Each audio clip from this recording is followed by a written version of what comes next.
బోర్డున్న బంజారా హిల్స్లో బంజారా భవన్ ఆదివాసీ భవనాలను కోట్ల రూపాయలను వెచ్చించి నిర్మాణం చేసినటువంటి వ్యక్తి కేసీఆర్ గారు.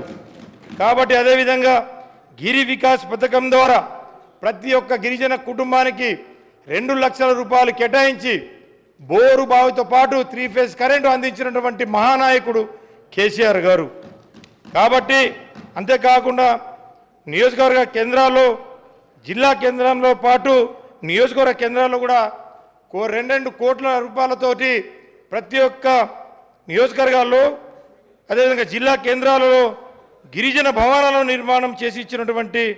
నిర్మాణం చేశారు, మంజూరు చేశారు, కట్టించి కూడా ఇచ్చారని చెప్పి సందర్భంగా తెలియజేసుకున్నారు.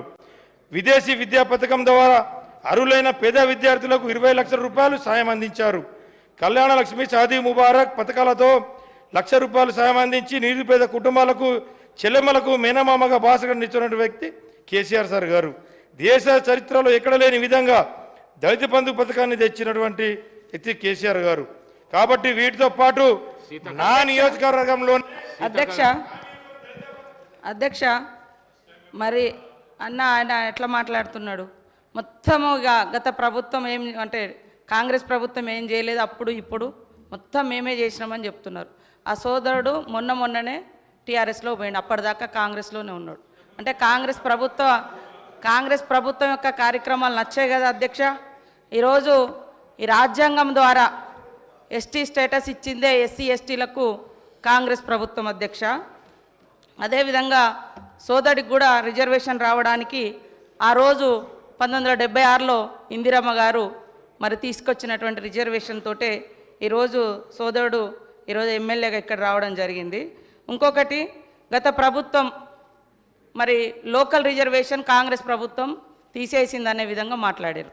గతంలో జీవో నెంబర్ 3 తీసుకొచ్చి ఏజెన్సీ ప్రాంతాలలో ఐటీడీఎల్ ద్వారా వేలాది మందికి ఉద్యోగాలు ఇచ్చిన ఘనత కాంగ్రెస్ ప్రభుత్వంది. కానీ మీరు సరిగ్గా ఆర్గ్యుమెంట్ చేయక అది కోర్టులో పోయింది. మీరు ఇచ్చిన 10% రిజర్వేషన్ కూడా ఎలక్షన్స్ ముందు ఇచ్చారు, అది కూడా ఇవాళ కోర్టులోనే ఉంది సార్. కాబట్టి మాట్లాడేటప్పుడు కూడా కొంచెం ఆలోచించాలి.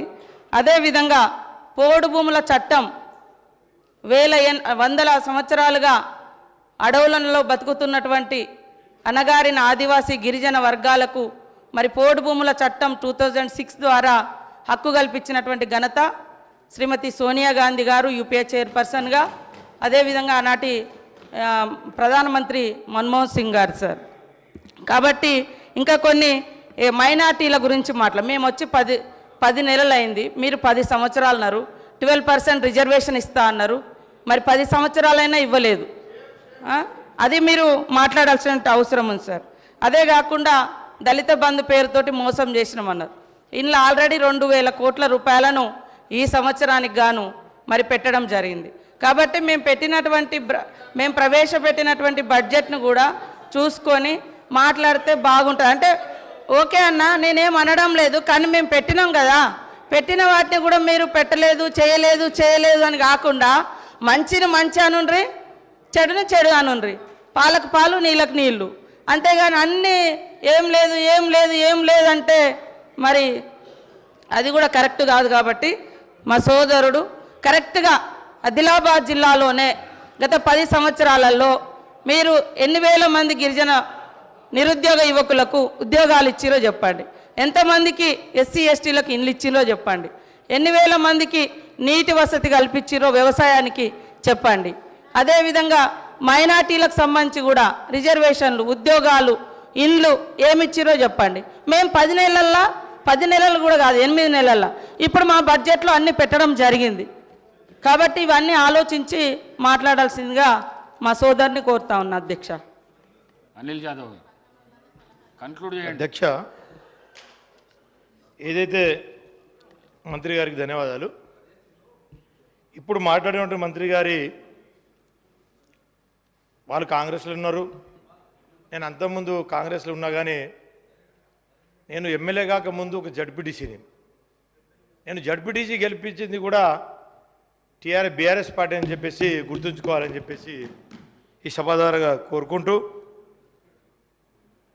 ఇప్పుడు మాట్లాడినటువంటి మంత్రి గారి తల్లిదండ్రులకు కూడా ఆర్ఎఫ్ఆర్ పట్టాలు ఇచ్చింది కేసీఆర్ గారు అని చెప్పేసి గుర్తుంచుకోవాలని చెప్పేసి సభాగా తెలియజేస్తున్నాం.